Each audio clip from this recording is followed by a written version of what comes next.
நம்மக்கிட்ட ஒருத்தன் தப்பாக நடந்துக்கிட்டானா உடனே நாம் என்ன செய்வோம்? கையை ஓங்கிட்டு அவனை அடிக்க போவோம். நாம் அவங்ககிட்ட அவனை விட ஒருபடி மேலே தப்பாக நடந்துக்குவோம். ஆனால் பெரியவங்கள்லாம் அப்படி நடந்துக்கிறது இல்லை. இன்னா செய்தாரை ஒருத்தல் அவர் நாண நன்னயம் செய்து விடல் அப்படின்னு வள்ளுவர் சொல்லியிருக்கார் இல்லையா? அதுக்கு தகுந்த மாதிரி நடந்துக்குவாங்க. பாயசித் விஸ்தாமிங்கிறவர் ஒரு பெரிய ஞானி. அவர் ஒரு நாள் ராத்திரி ரொம்ப நேரம் மசூதியில் இருந்துட்டு வீட்டுக்கு திரும்பி வந்துகிட்டு இருக்கிறார். வழியில் ஒரு குடிகாரன், அவன் கையில் ஒரு இசைக்கருவி, அதை கண்ணா பின்னான்னு மீட்டிக்கிட்டு வாய்க்கு வந்தபடியே என்னத்தையோ பாட்டுன்னு நினச்சிக்கிட்டு பாடிக்கிட்டு அவன் பாட்டுக்கு கிடக்கிறான் வழியில். அதோடு இருந்தாலும் பரவாயில்ல, அந்த பக்கமாக வழியில் போகிறவங்க வர்றவங்களையெல்லாம் பார்த்து கண்ணா பின்னான்னு திட்டிக்கிட்டு இருக்கிறான், ஒம்பு வளர்க்குறான்.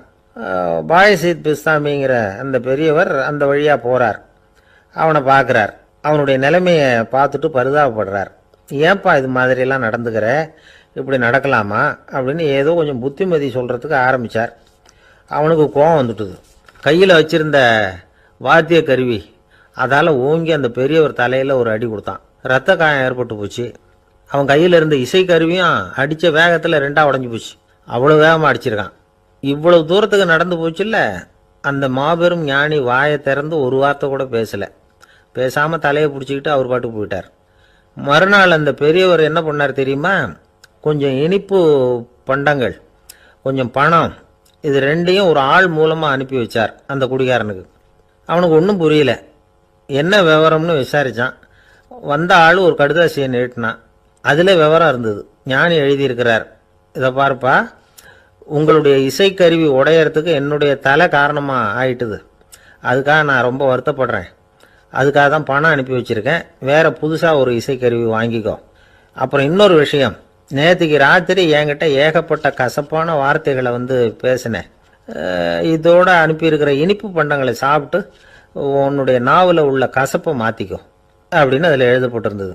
இந்த சமயத்தில் அவன் குடி மயக்கத்தில் இல்லை, தெளிஞ்சு போயிருந்த நேரம் அது. அதனால் அதை படித்த உடனே அவனுக்கு ரொம்ப வெக்கமாக போச்சு. தலை குனிஞ்சான், யோசனை பண்ணான். கொஞ்ச நேரத்தில் தன்னுடைய நண்பர்கள் சில பேரையும் கூப்பிட்டுக்கிட்டு நேராக அந்த ஞானி இருக்கிற இடத்துக்கு ஓடினான். அவர் காலில் விழுந்தான். அவர்கிட்ட மன்னிப்பு கேட்டுக்கிட்டான். பெரியவங்களே தெரியாமல் நான் இந்த பாவ செயலை பண்ணிவிட்டேன், என்னை மன்னிச்சுங்க. உங்களுடைய பொறுமையும் போதனையும் என்னுடைய கண்ணை திறந்துட்டுது. இனிமேல் நானும் என்னுடைய நண்பர்களும் நல்ல வழியில் திருந்தி வாழ போகிறோம் அப்படின்னா. ஞானி செய்த நன்னயம் குடிகாரனை எப்படி திருத்திருக்கு பார்த்தீங்களா? இந்த கதையை கேட்டுவிட்டு ஒருத்தர் சொன்னார், என் வாழ்க்கையில் கூட அப்படி ஒரு சம்பவம் நடந்தது சார். நானும் ஒரு நாள் ராத்திரி ஓவராக குடிச்சிட்டு ஒரு கிட்டாரை வாசிச்சுக்கிட்டு கண்ணாபின்னான்னு உளறிக்கிட்டு திட்டிக்கிட்டு இருந்தேன். அந்த சமயம் அந்த வழியாக ஒருத்தர் வந்தார். ஓங்கி தலையில் ஒரே ஒரு அடி, ரத்தம் வந்துட்டுது. அதுக்கப்புறம் என் மனசு தெரிந்துட்டுது சார் அப்படின்னார். அப்படியா என்ன ஆச்சரியமா? ஆமாம் சார், அடி விழுந்தது அவர் தலையில் இல்லை, என் தலையில். வந்தவர் என்ன அப்படி அடிச்சுட்டார். மயக்கம் தெளிஞ்சதுக்கு அப்புறம்தான் எனக்கு விவரம் புரிஞ்சுது. அவர் ஒரு போலீஸ்காரர் அப்படின்னார் ரொம்ப சோகமாக. ஒரு நாள் ராமர் அரசவையில் உட்கார்ந்துருக்கிறார். ராமராஜ்யம் நடந்துக்கிட்டு இருந்த நேரம். அந்த சமயத்தில் ஒரு நாய் அரச சபைக்கு வந்துதான். அது தலையில் அடிபட்டு ரத்தம். அந்த கோலத்தில் அது அங்கே வந்தது. எல்லாரும் ஆச்சரியமாக அதை பார்த்தாங்க. ராமரும் அந்த நாயை பார்த்தார். நீங்கள் வந்த காரியம் என்ன, என்ன நடந்தது, எதுவாக இருந்தாலும் பயப்படாமல் சொல்லு அப்படின்னார். உடனே அந்த நாய் மெதுவாக சொல்ல ஆரம்பிச்சுதான். ஐயா, நான் தெருவில் போய்கிட்டு இருந்தேன். வழியில் ஒருத்தர் வந்தார். அவர் வேத சாஸ்திரம்லாம் படித்த பெரியவர். அவர் எந்த காரணமும் இல்லாமல் அவர் கையில் வச்சிருந்த குச்சியால் என் தலையில் அடிச்சுட்டார். அதுதான் தலையில் ரத்தம். இதை நீங்கள் விசாரித்து தகுந்த தீர்ப்பு வழங்கணும் அப்படின்னு தான் அந்த நாய். ராமர் பார்த்தார். உடனே தன்னுடைய காவலர்களை அனுப்புனார். அந்த ஆளை எங்கே இருந்தாலும் போய் கொண்டுகிட்டு வாங்க அப்படின்னு விட்டார். காவலர்கள் போனாங்க. அந்த ஆளை பிடிச்சி கொண்டு வந்துட்டாங்க. அரண்மனைக்கு வா அப்படின்னு சொல்லி கூப்பிட்டுட்டு வந்துட்டாங்க. என்ன நடந்ததுன்னு விசாரித்தார் ராமர். அதுக்கு அந்த ஆள் சொன்னார், நான் வீதி வழியாக வந்துக்கிட்டு இருந்தேன். குறுக்க இந்த நாய் வந்தது. நான் அவசரமாக போய்கிட்டு இருந்தேன். இது எனக்கு வழி விடாமல் குறுக்க பூந்து இடைஞ்சல் பண்ணிச்சு. எனக்கு கோபம் வந்துட்டுது. அதனால் அடிச்சுட்டேன். வேத சாஸ்திரம் படித்த நான் என் வசம் இழந்து கோபப்பட்டது பெரிய தப்பு தான். அதை நான் ஒத்துக்கிறேன். குற்றத்தை ஒப்புக்கொள்கிறேன். எனக்கு என்ன தண்டனை கொடுக்கணுமோ அதை கொடுங்க, ஏற்றுக்கிறேன் அப்படின்னு விட்டார். சரி, இப்போ அந்த ஆளுக்கு தண்டனை கொடுக்கணும். என்ன தண்டனை கொடுக்கறது யோசனை பண்ணார் ராமர். அதையும் அந்த நாய்கிட்டே கேட்டார். நீயே சொல்லு, என்ன தண்டனை கொடுக்கலாம் இவருக்கு அப்படின்னார். இதுக்கு அந்த நாய் என்ன சொல்லிச்சு தெரியுமா? இவரை ஏதாவது ஒரு கோயிலுக்கு தர்மகர்த்தாவா நியமனம் பண்ணிவிடுங்க, அதுதான் இவருக்கு சரியான தண்டனை அப்படின்னுது. இதை கேட்டதும் ராமர் முகத்தில் புன்னகை. ஆனால் அங்கே இருந்த மற்றவங்களுக்கெல்லாம் ஆச்சரியம். அது எப்படி, தப்பு செஞ்சவங்களுக்கு தண்டனை கொடுக்கறது தானே நியாயம், அதை விட்டுட்டு தர்மகர்த்தா பதவியை கொடுக்க சொல்லுது இந்த நாய் அப்படிங்கிற ஆச்சரியம். இந்த சந்தேகத்தை அந்த நாய்கிட்டேயே கேட்டாங்க அங்கே இருந்தவங்க. இதுக்கு அந்த நாய் பதில் சொல்லிச்சான். நான் போன பிறவியில் ஒரு கோயிலுக்கு தர்மகர்த்தாவாக இருந்தேன்.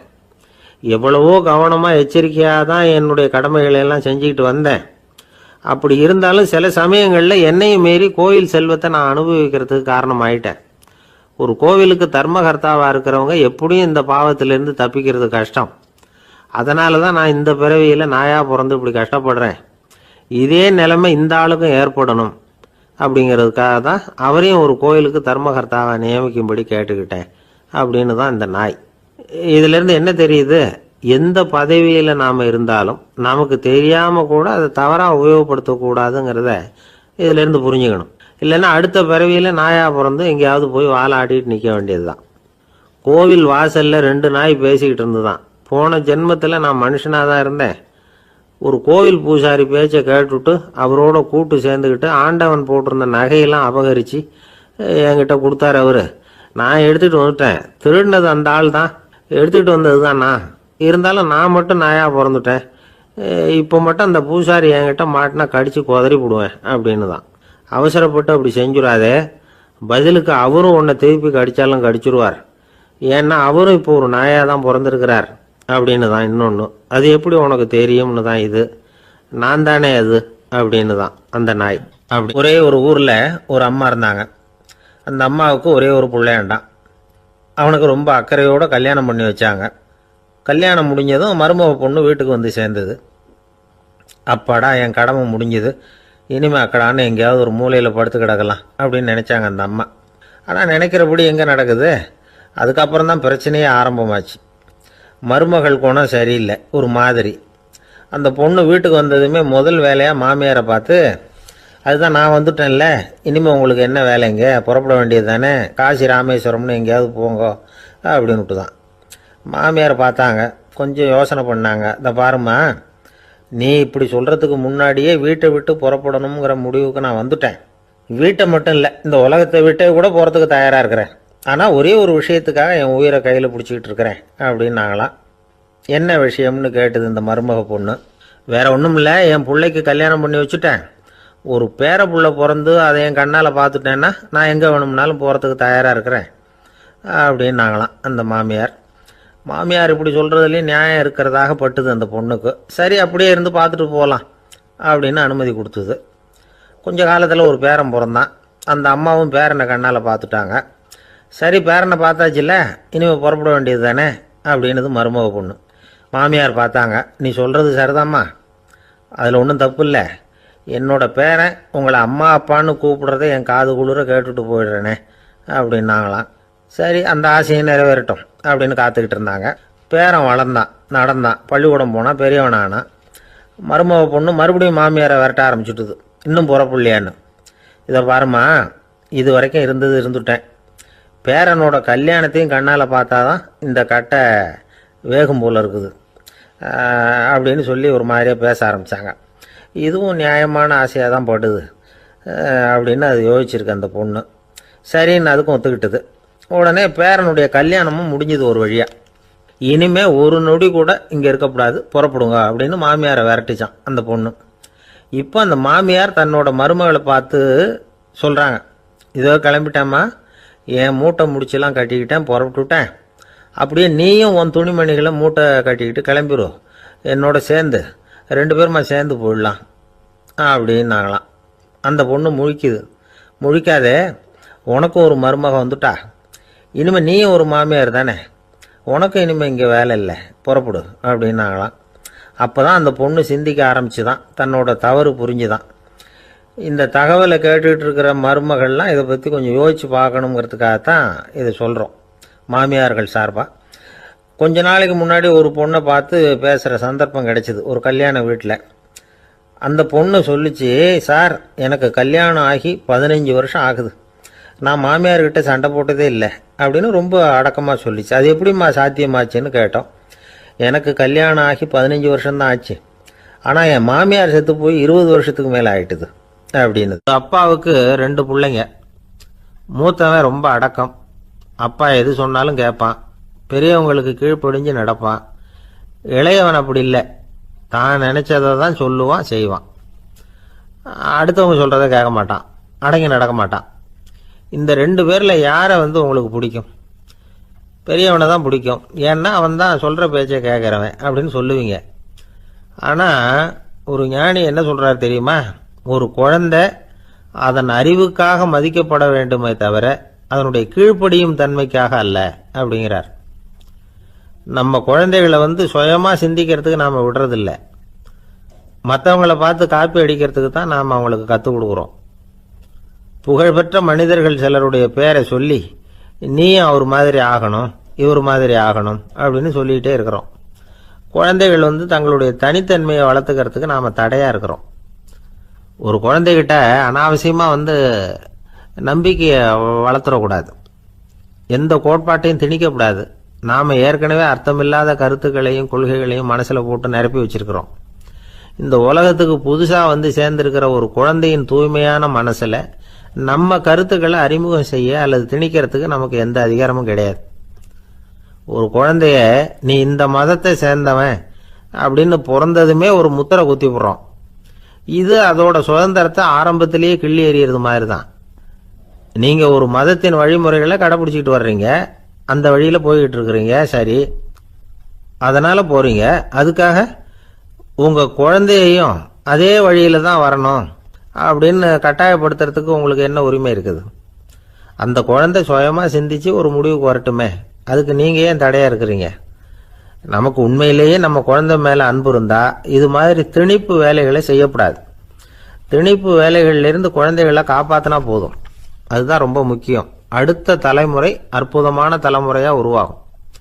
நாம தான் சாதி மத சங்கடங்களில் மாட்டிக்கிட்டு தவிக்கிறோம். அவங்களாவது சாதி மத வேறுபாடு இல்லாத சமுதாயத்தை பார்க்கட்டுமே, அந்த சௌகரியங்களை அனுபவிக்கட்டுமே. அதுக்கு நாம் என்ன செய்யணும்னா ஒன்றும் செய்யாமல் இருந்தால் போதும். ஒரு குழந்தைகிட்ட நம்ம கருத்தை திணிக்கும் பொழுது என்ன ஆகுது தெரியுமா? அது அவனை அவங்கிட்ட இருந்தே அப்புறப்படுத்தி விடுது, அவனுடைய தனித்தன்மையை அழிச்சுடுது, அவனை ஒரு எல்லைக்குள்ளே திணிச்சுடுது. இதெல்லாம் அன்புங்கிற பேரால் பெற்றோர்கள் செய்கிற தப்பு. இதெல்லாம் கேட்டுக்கிட்டு இந்த காலத்தில் அப்பா ஒருத்தர் சொன்னார், நான் கருத்துக்களை எல்லாம் என் பையன்கிட்ட திணிக்கிறது இல்லைங்க, ஆனால் அதிகமாக சாப்பிட சொல்லி கட்டாயப்படுத்துவேன் அப்படின்னார்.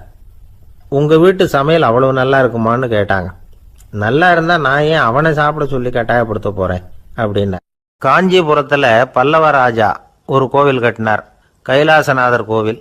அதுக்கு கும்பாபிஷேகம் பண்ணுறதுக்கு ஒரு நாள் குறிப்பிட்டு அதுக்கு வேண்டிய ஏற்பாடுகள்லாம் பண்ணினார். முதல் காரியமாக கடவுளை வேண்டிக்கிட்டார், நீங்கள் இந்த கும்பாபிஷேகத்துக்கு நேரில் கலந்துக்கணும்னார். கடவுள் அந்த ராஜா கனவுல வந்தார், நீ கும்பாபிஷேகம் வச்சிருக்கிற அதே நாளில் அதே நேரத்தில் எனக்கு இன்னொரு ஊரில் ஒரு கும்பாபிஷேகம் இருக்குது, அதுக்கு போக வேண்டியிருக்கு. அதாவது திருநின்ற ஊரில் என்னுடைய பக்தர் ஒருத்தர், அவரும் ஒரு கோயில் கட்டி கும்பாபிஷேகம் செய்கிறார், நான் அதுக்கு போக வேண்டியிருக்கு, அதனால் உன்னுடைய தேதியை நீ மாற்றி வச்சுக்கோ அப்படின்னார். கடவுள் தான் எங்கேயும் இருக்கிறவராச்சே, அவர் நினச்சா 2 இடத்துலையும் இருந்து கோயில் கும்பாபிஷேகத்தை நடத்த முடியாதா? ஏன் அப்படி செய்யலை? அது ஒரு முக்கியமான காரணத்துக்காக தான். திருநின்ற ஊரில் இருந்த பூசலாருங்கிற அந்த அடியாரின் பெருமையை இந்த உலகத்துக்கு எடுத்து காட்டணுங்கிறதுக்காகத்தான் கடவுள் அந்த ராஜா கிட்ட அப்படி சொன்னார். சரி, அந்த அடியார் அப்படி என்னதான் பெருசாக கோயில் கட்டிவிட்டார்? ராஜா கட்டின கோயிலை விட பெருசா? அவர் கட்டினது கருங்கல்லாலேயோ மண்ணாலேயோ மரத்தாலேயோ இல்லை. அவர் கட்டின கோயில் வேற மாதிரி. அது மனசால கட்டின கோயில், மனசுக்குள்ளே இருக்கிற கோவில், மனக்கோவில். அந்த அடியார் தன்னோட மனசுக்குள்ள மாசக்கணக்காக ஒவ்வொரு கல்லாக சேர்த்து கட்டின கோவில். இந்த விஷயம் ராஜாவுக்கு தெரியாது. அவர் என்ன நினச்சுட்டாரு, அது நாம கட்டின கற்கோயிலை விட ரொம்ப பெருசாக இருக்கும் போல இருக்கு அப்படின்னு நினச்சுட்டார். சரி, அப்பேற்பட்ட அந்த கோயிலை வந்து தரிசனம் பண்ணிவிட்டு வருவோம் அப்படின்னு நினைச்சு ராஜா திருநின்ற ஊருக்கு போறார். அங்க போய் பார்த்தா கோயிலையும் காணும், ஒன்னையும் காணும்.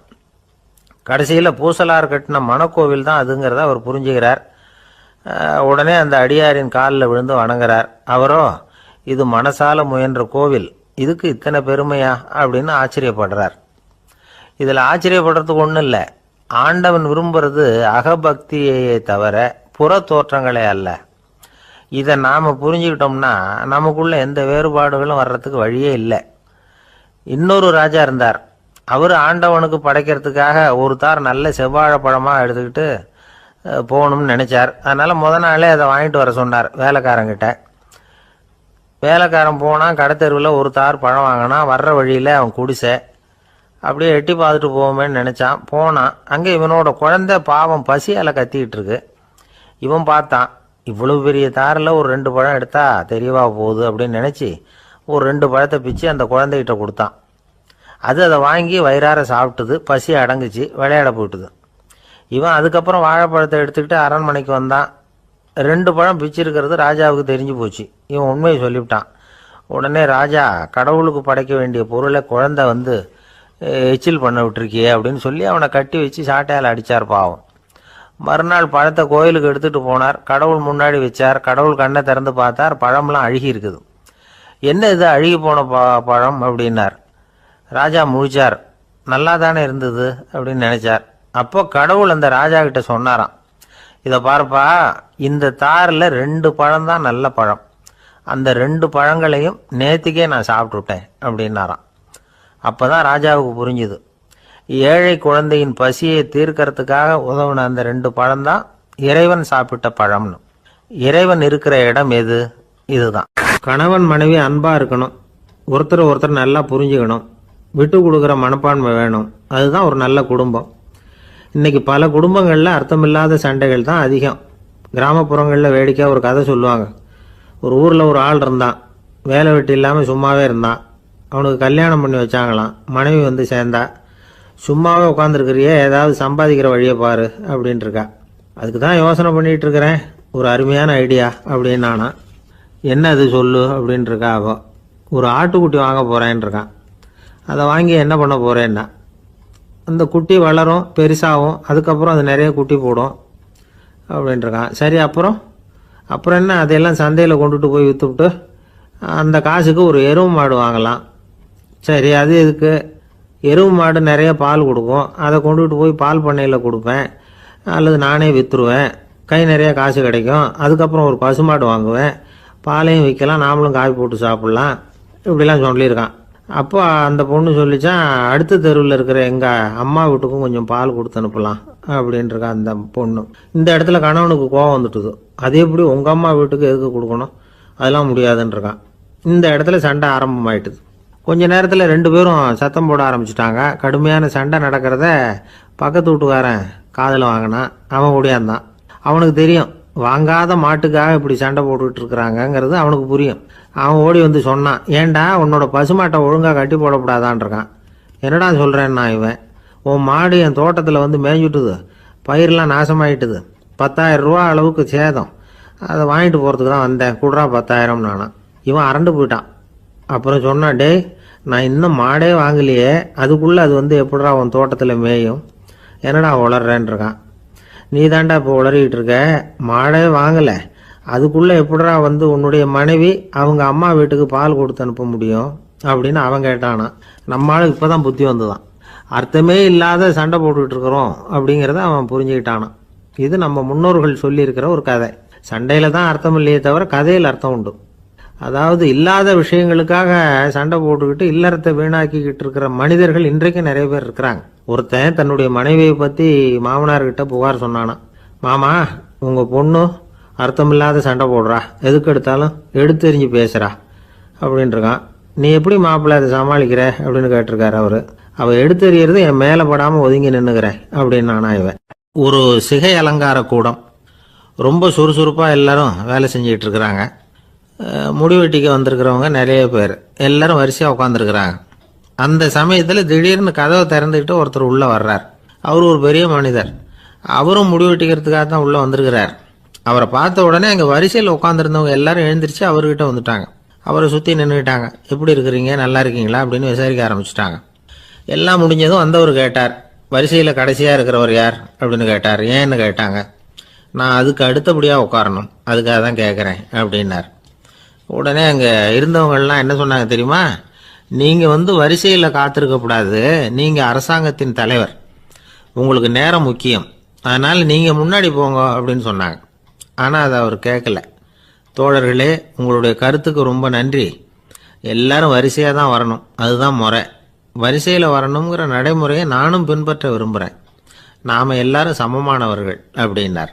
இப்படி சொல்லிவிட்டு வரிசையில் கடைசியாக இருந்த ஒரு நாற்காலியில் போய் உட்காந்துக்கிட்டார். தன் சட்டை பையில் இருந்த ஒரு செய்தித்தாளை எடுத்தார், படிக்க ஆரம்பிச்சிட்டார்.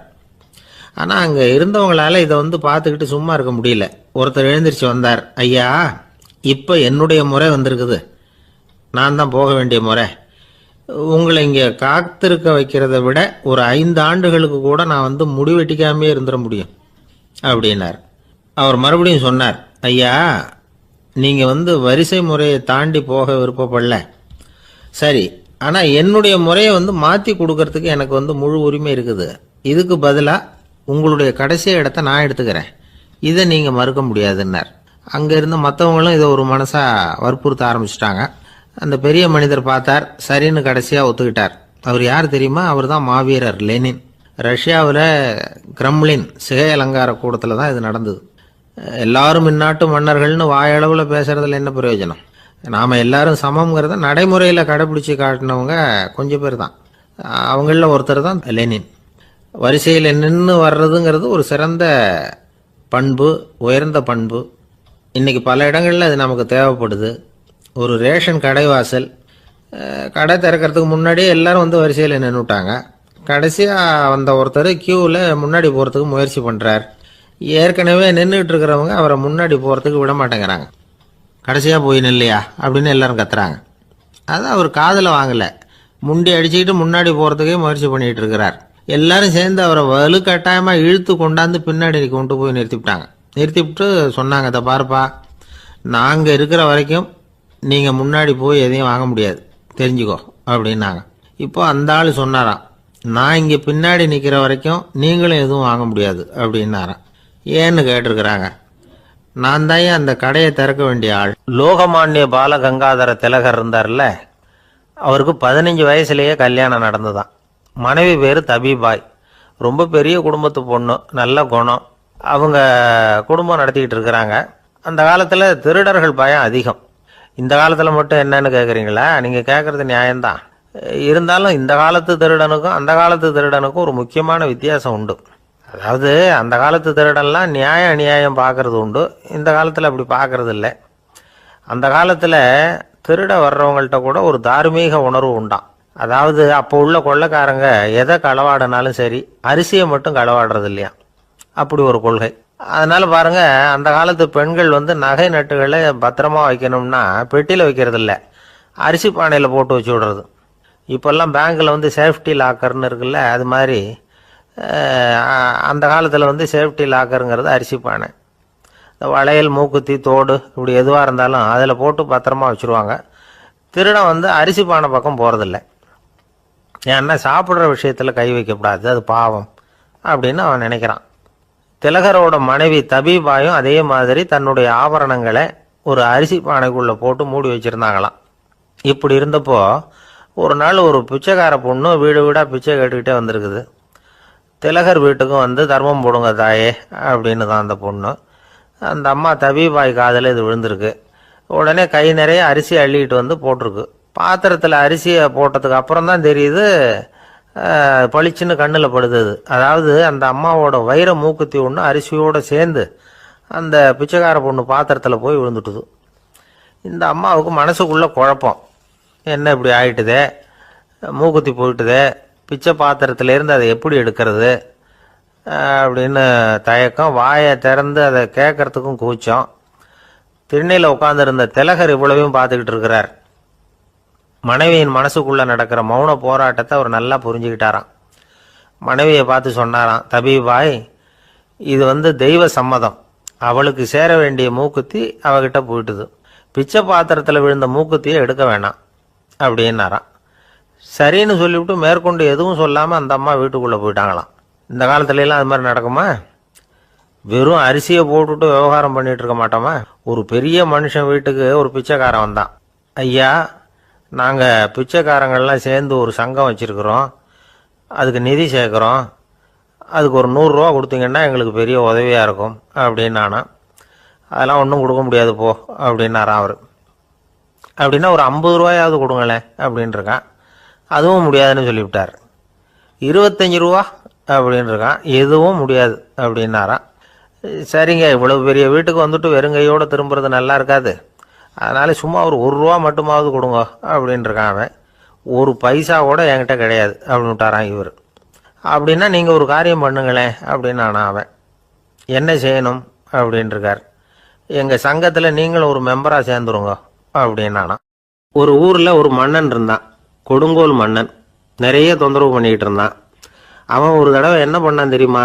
ஒரு தப்பும் பண்ணாத ஒரு இளைஞனை பிடிச்சி ஜெயிலில் அடைச்சுட்டான். அந்த பையனோட சொந்தக்காரங்கள்லாம் ராஜா கிட்ட போனாங்க. அவன் ஒரு தவறும் பண்ணலை, அவனை விடுதலை பண்ணுங்க அப்படின்னு கெஞ்சி கேட்டுக்கிட்டாங்க. மன்னன் வந்து யோசனை பண்ணான். அந்த இளைஞனை கூப்பிட்டுக்கிட்டு வர சொன்னான். அவனை கொண்டாந்து ராஜா முன்னாடி நிறுத்தினாங்க. இதை பாருப்பா, உன்னை நான் விடுதலை பண்ணுவேன், ஆனால் ஒரு கண்டிஷன். அந்த நிபந்தனையை நீ நிறைவேற்றினா உனக்கு விடுதலை அப்படின்னா மன்னன். சரின்னு ஒத்துக்கிட்டான் பையன். மன்னன் வந்து கண்டிஷன் என்னங்கிறத சொன்னான். உங்ககிட்ட ஒரு செம்மறி ஆட்டை கொடுக்க போகிறேன், 1 மாதத்துக்கு அதுக்கு தேவையான தீனியையும் கொடுக்க போகிறேன். 1 மாதம் கழித்து அந்த ஆட்டை வந்து எடை போட்டு பார்ப்பேன். அந்த ஆட்டின் எடை கொஞ்சம் கூட கூடி இருக்கக்கூடாது. எடை கூடி இருந்தால் உனக்கு விடுதலை கிடையாது. என்ன சொல்கிற அப்படின்னா. பையனுக்கு ஒன்றும் புரியல, பயமாக போயிட்டுது. குழம்பிக்கிட்டே நின்றுக்கிட்டு இருக்கிறான்.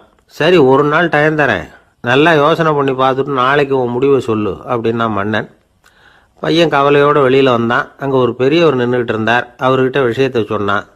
அந்த பெரியவர் இந்த பையனுக்கு காதோட காதாக ஒரு வழியை சொல்லி கொடுத்தார். அதை கேட்டதும் பையன் மறுபடியும் மன்னன் முன்னாடி வந்து நின்னா. உங்கள் நிபந்தனையை ஏற்றுக்கிறேன்னு சொன்னான். மன்னன் வந்து ஒரு ஆட்டுக்குட்டியையும் அதுக்கு 1 மாதத்துக்கு தேவைப்படுற தீவனத்தையும் கொடுக்கும்படியாக உத்தரவு போட்டான். கொடுத்தாங்க, ஓடிட்டு போயிட்டான். 1 மாதம் தினமும் தவறாமல் அந்த தீவனத்தை ஆட்டுக்குட்டிக்கு போட்டுக்கிட்டு இருக்கிறான். 1 மாதம் கழித்து அந்த ஆட்டை வந்து அரண்மனைக்கு ஓட்டிகிட்டு போனான். மன்னன் அதை எடை போட்டு பார்க்குறான், எடை கூடவே இல்லை, அப்படியே தான் இருக்குது. உடனே போட்ட நிபந்தனைப்படி அந்த இளைஞனை வந்து விடுதலை பண்ணிவிட்டான். சரி, ஆட்டுக்கு எடை கூடாமல் இருக்கிறதுக்கு அந்த பெரியவர் சொல்லி கொடுத்த யோசனை என்ன அப்படின்னா, அது வேற ஒன்றும் இல்லை. அந்த ஆட்டுக்கு எதிரில் அது கண்ணில் படுற மாதிரி ஒரு ஓநாயை கட்டி போட சொன்னார். அவ்வளவுதான். ஆட்டுக்கு ஓநாய்ங்கிறது பிறவி பகை. ஓநாயை பார்த்தா ஆடு நடுங்க ஆரம்பிச்சிரும், அவ்வளவு பயம். தினமும் அந்த ஆடு பயந்துக்கிட்டே தேனி சாப்பிட்டுது, எடை கூடல. அதுதான் ரகசியம். இது வந்து சின்ன பிள்ளைங்களுக்கான ஒரு கதை. இதிலிருந்து தெரிஞ்சுக்க வேண்டிய உண்மை என்னன்னா, நாமெல்லாம் சாப்பிட்றப்ப மனசும் உடம்பும் அமைதியாக இருக்கணும். அப்போதான் அது உடம்புல ஒட்டும். அவசரத்துலையும் பயத்துலையும் சாப்பிட்டா அது சரியா ஜீரணம் ஆகாது. இன்னொரு ராஜா இருந்தார். அவரும் ஒரு இளைஞனை ஜெயிலில் அடைச்சி விட்டார். விடுதலை பண்ணணும்னா ஒரு கண்டிஷன்னார். என்னன்னு கேட்டான். ஒரு ஆட்டுக்குட்டியை அவன் முன்னாடி கொண்டாந்து நிறுத்துவேன், நீ அதுக்கிட்ட ஒரு கேள்வி கேட்கணும், அதுக்கு சரியான பதிலை சொல்லணும். அப்படி செஞ்சுட்டா உனக்கு விடுதலைன்னார். இளைஞன் யோசனை பண்ணி பார்த்தான். சரின்னு ஒத்துக்கிட்டான். அது பிரகாரமே ஆட்டுக்குட்டியை பதில் சொல்ல வச்சுட்டான். என்ன நடந்தது தெரியுமா? ஆட்டுக்குட்டியை கொண்டாந்து நிறுத்தினாங்க. இவன் மெதுவாக அதுக்கிட்ட போனான். அது காதுகிட்ட போய் ஏப்ரலுக்கு அடுத்த மாதம் என்ன மாதம்னு கேட்டான். அது உடனே மேன்னு கத்திச்சு. இவன் விடுதலை ஆயிட்டான். ஒரு பெரியவர்கிட்ட பேசிக்கிட்டு இருந்தேன். அவர் என்கிட்ட ஒரு கேள்வி கேட்டார். திருடர்கள் எத்தனை வகை தெரியுமா உனக்கு அப்படின்னார். இதுதான் அவர் கேட்ட கேள்வி. எதுக்காக என்ன பார்த்து அந்த கேள்வி கேட்டார் தெரியல. இருந்தாலும் நான் வந்து அவருக்கு பதில் சொன்னேன். திருடர்களில் வந்து எத்தனையோ வகை உண்டுங்க. கார் திருடன், சைக்கிள் திருடன், முகமூடி திருடன், எப்படி சொல்லிகிட்டே போகலாம். இருந்தாலும் என்னுடைய சிற்றறிவுக்கு எட்டின வரையில் திருடர்களை வந்து 2 வகையாக பிரிக்கலாம் அப்படின்னு நினைக்கிறேன். ஒன்று ராத்திரியில் திருடுற திருடன், இன்னொருத்தன் பகலில் திருடுற திருடன். அதாவது பகல் திருடன், ராத்திரி திருடன் அப்படின்னு பெரியவர் சிரித்தார். என்ன சிரிக்கிறீங்களே? என்ன, கள்வர்கள் 4 வகை அப்படின்னு ஆரம்பித்தார். எப்படின்னு கேட்டேன். சாப்பாட்டுக்கு இல்லாமல் திருடுறாங்க பாருங்க, அது ஒரு வகையான். சாப்பாட்டுக்கு இருந்தும் திருடுறாங்க பாருங்க, அது ஒரு வகையான். இதை தவிர இன்னும் ஒரு 2 வகை திருட்டு உண்டு. அது என்னன்னா, ஆண்டவன்கிட்ட இருந்து நாம திருடுற திருட்டு, இன்னொன்று என்னன்னா, நம்மகிட்ட இருந்து ஆண்டவன் திருடுற திருட்டு அப்படின்னார். எனக்கு ஒன்றும் புரியல. என்ன சார் இது, ஆண்டவனையே வந்து திருடன்னு சொல்கிறீங்களே அப்படின்னு ஆச்சரியமா. ஆமாங்க, ஆண்டவனை வந்து கல்வன்னு சொல்கிறது இல்லையா. காஞ்சிபுரத்துக்கு பக்கத்தில் திருக்கார்வனம் அப்படின்னு ஒரு ஊர் இருக்குது. அங்கே உள்ள பெருமாளுக்கு வந்து கல்வர்னு தான் பேர். அது மட்டும் இல்லை, திருமங்கை ஆழ்வார் தம்முடைய திரு நெடுந்தாண்டகத்தில் கார்வனத்துள்ளாய் கல்வா அப்படின்னு தான் அழைக்கிறார் அப்படின்னு நிறைய உதாரணம்லாம் சொல்ல ஆரம்பித்தார். அதுக்கப்புறம் அவர்கிட்ட பேசி நான் புரிஞ்சுக்கிட்ட விவரங்களை தான் நான் இப்போ உங்ககிட்ட சொல்ல போகிறது. அதாவது அவர் சொன்ன முதல் வகை திருடர்கள் வந்து சாப்பாட்டுக்கு இல்லாமல் திருடுறவங்க. இவங்களை வந்து திருத்தி போடலாம். சாப்பாட்டுக்கு இருந்தும் பணம் சேர்க்கணுங்கிற ஆசையால் பொய் கணக்கெல்லாம் எழுதுறாங்க பாருங்க, அவங்க தான் ரெண்டாவது வகை. மூணாவது வகை திருட்டு தான் மிகப்பெரிய திருட்டு. இறைவனுக்கு சொந்தமானதை நம்முடையதுன்னு நினைக்கிற திருட்டு. எது இறைவனுக்கு சொந்தமானது அப்படின்னா ஆத்மா. பகவானுக்கு சொந்தமான ஆத்மாவை நம்முடையதுன்னு நினைக்கிறது தான் அந்த மாபெரும் திருட்டு.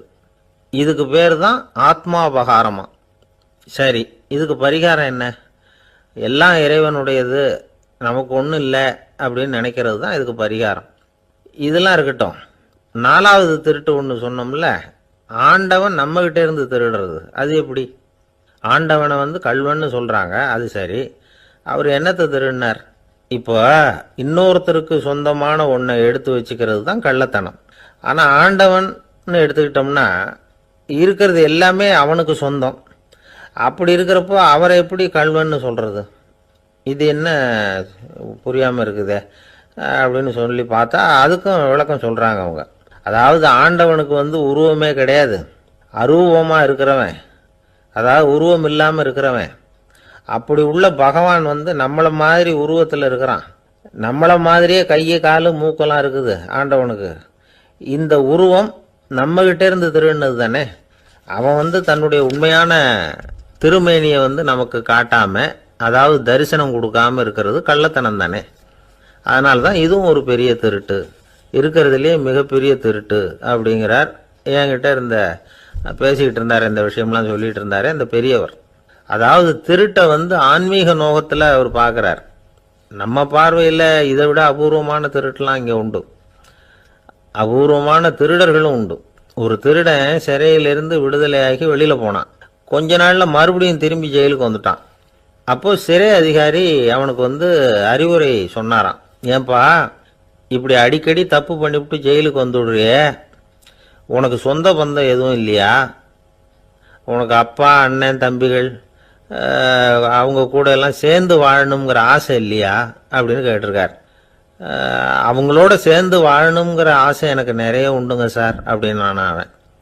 அப்புறம் எதுக்கு இப்படி ஜெயிலுக்கு வந்துவிடுற அப்படின்னாரான் அவர். அவங்க எல்லாருமே இங்கே தானே சார் இருக்காங்க அப்படின்னு அவன். பாவங்களை நீக்கும் 5வது பாடல். மாயனை மண்ணு வடமதுரை மைந்தனை, தூய பெருநீர் யமுனை துறைவனை, ஆயர் குலத்தினில் தோன்றும் அணிவிளக்கை, தாயைக் குடல் விளக்கம் செய்த தாமோதரனை, தூயோமாய் வந்து நாம் தூமலர் தூவித் தொழுது, வாயினால் பாடி மனத்தினால் சிந்திக்க, போய பிழையும் புகுதருவான் நின்றனவும், தீயினில் தூசாகும் செப்பேலோர் எம்பாவாய். மாயம் வல்லவனும் நிலைபெற்ற வடமுதுரையில் வந்து பிறந்தவனும், தூய்மையான பெரிய யமுனை நதியில் விளையாடியவனும், ஆயர்கள் குலத்திலே வந்து தோன்றிய இரத்தின தீபம் போன்றவனும், தாயாகிய யசோதையின் பெற்ற வயிற்றை பெருமைப்படுத்தி தாமோதரன் என்று பெயர் பெற்றவனுமாகிய கண்ணனை, தூய்மையான மனத்தோடு சென்று தூவுகின்ற மலர்களை அவன் திருவடிகளில் இட்டு வணங்கி, வாயினால் அவன் புகழை பாடி, மனத்தினால் அவனை தியானித்து வழிபட்டால் நமது பிழைகள் யாவும் நீங்கும். வந்து சேர இருக்கும் வினைகளும் நம்மை நெருங்கா, அவை தீயில் இட்ட பஞ்சுபோல் பொசுங்கி மறைந்து போகும். எனவே அவன் திருப்பெயரை சொல்லுங்கள் என்று அழைக்கிறாள் ஆண்டாள். மாயனை, மாயையில் வல்லவன் மாயோன். அவன் பலவிதமான ஆச்சரியமான அற்புதங்களை செய்யக்கூடியவன். எத்தனையோ அசுரர்கள் விதவிதமான வடிவங்கள் எடுத்து அழிக்க வந்தபோது அவர்களோடு பலவிதமான விளையாடலை நிகழ்த்தியவன். எனவே வியப்புக்குரிய செயல்களை செய்கிறவனை மாயோன் என்று அழைப்பது வழக்கம். பழைய தமிழ் பெயர் திருமாலுக்கு உரியது மாயோன் என்று அழைக்கப்படுகிறவன். ஒரே நேரத்தில் எங்கும் இருக்கக்கூடிய அற்புதம் செய்கிறவன். ஆயர்பாடியிலே ஒவ்வொருவரோடும் குரவை கூத்தாடுகிற போது ஒரு கோபிகைக்கு ஒரு கண்ணன் என்று ஒரே நேரத்தில் ஒவ்வொருவரோடும் இருந்தவன். அது மட்டுமல்ல, பகவத்கீதையில் எனது மாயை வெல்ல முடியாதது என்று பேசுகிறார். அந்த இடத்தில் மாயை என்பது பிரபஞ்ச சிருஷ்டி, பேர் இயக்கம், இந்த பிறப்பின் ரகசியம், கண்ணனுடைய பல்வேறு லீலைகள், இப்படி மாயன் என்ற சொல்லுக்கு நிறைய பொருளாயிற்று. அப்படி மாயனாயிருக்கிறவன் மைந்தனாய் ஆகியிருக்கிறான். வடமதுரை மைந்தனே. அற்புதங்களை செய்யக்கூடிய அடங்க முடியாத மாயன் அடக்கத்திற்குரிய மைந்தனாக மாறியிருக்கிறான். தமிழிலே மகன், மைந்தன் என்று பல்வேறு சொற்கள் மகனை குறிக்கும். வீட்டுக்கு மட்டும் உரியவன் மகன், நாட்டுக்கே உலகிற்கே உரியவன் மைந்தன். ஆகையால் மாயனை, நிலை பெற்ற வடமுதுரையிலே வந்து தலைவனாக விளங்குகின்ற மைந்தனை, ஊருக்கென்று வாழுகிறவனை, தூய பெருநீர் யமுனை துறைவனை. யமுனைக்கு தூய என்ற அடைமொழி எதனாலே? அதன் தெளிவு அல்லது ஆழம் அல்லது அகலம், இது எல்லாவற்றையும் விட உரையாசிரியர்கள் ஒரு நயம் சொல்வார்கள். கோதாவரியை சீதை விழித்து தன்னை காப்பாற்றும்படி அழைத்தபோது ராவண பயத்தினாலே கோதாவரி எந்த உதவியும் செய்யவில்லை. ஆனால் இந்த யமுனையோ வசுதேவர் கண்ணனை சுமந்து கொண்டு வருகிற காலத்திலே வழிவிட்டு மிகப்பெரிய நன்மை செய்தது. ஆகையால் இது தூய பெருநீர் என்று ஆயிற்று. அந்த தூய பெருநீர் யமுனை துறைவன். ஒரு நதி எவ்வளவு பெரிய நதியாக இருந்தாலும் பயன் கிடையாது, துறை முக்கியம். நீங்கள் பெரிய பெரிய நதியிலே நீராட வேண்டும் என்றால் படித்துறை என்று ஒரு துறை இருந்தால் தானே நீங்கள் அந்த நதியிலே நீராடி அனுபவிக்க முடியும். இறைவன் பெரியவனாகவே இருந்தாலும் கூட கண்ணன் என்று ஒரு துறை, வைணவம் என்று ஒரு துறை, அதில் கிருஷ்ண அவதாரம் என்கிற ஒரு துறை, ஆண்டாளின் திருப்பாட்டு என்று ஒரு துறை, இப்படி துறை இருந்தால் மட்டுமே குளிப்பது எப்படி, அனுபவிப்பது எப்படி? வெறும் ஆற்றிலே போய் நீராடி விட முடியுமா? அந்த துறை முக்கியம். அந்த யமுனை துறைவன் என்ற சொல்லிலே இருக்கிற அழகு, கோபியரோடு உமிழ்ந்து விளையாடிய தேக சம்பந்தம் உடைய நதி என்று அந்த நதிக்கு பெருமை எழுதினார்கள். ஆயர் குலத்தில் தோன்றும் அணிவிளக்கு, அந்தகாரத்தில் தீபம் போல படிப்பறிவு வழக்கை இடக்கை அறியாத ஆயர் குலம், அந்த குலத்திலே அவன் ஒளிவிளக்காக விளங்குகிறார். வைகுந்தத்திலே இருந்தால் அங்கு எல்லோரும் நித்திய சூரிகள் பிரகாசமாய் இருக்கிறார்கள். ஆனால் ராமனே வந்து பிறந்த போது கூட அவன் வெங்கதிரோன் குலத்துக்கு ஒரு விளக்காய் தோன்றியவன் என்கிறார் குலசேகரர். எனவே அது பகல் விளக்கு, இது இரவு விளக்கு. ஆயர் குலத்தினில் தோன்றும் அணிவிளக்கை மங்கள விளக்கு, தாயை குடல் விளக்கம் செய்த தாமோதரனே. தாமோதரன் என்ற சொல்லுக்கு கயிறு பதிந்த வயிறு உடையவன் என்று பொருள். இந்த மாடுகளை எல்லாம் கட்டி, அது அருந்து போன கயிற்றை கன்றுக்குட்டிக்கு கட்டி அதிலிருந்து. மூன்றாம் பாடல் வைணவர்கள் வாழ்த்தாக சொல்லுகின்ற வளமான பாடல்.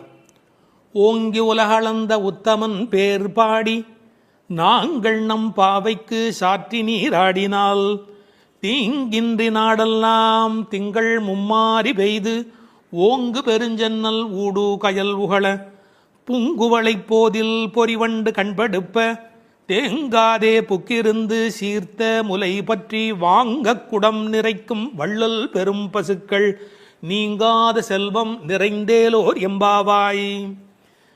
மாவலி இடத்தில் வாமனனாய் 3 அடி மண் கேட்டு போன திருவிக்கிரமனாக உயர்ந்த அந்த அவதாரத்தை முதல் பேசுகிறார்கள். அவனை உத்தமன் என்று சொல்லுகிறாள்.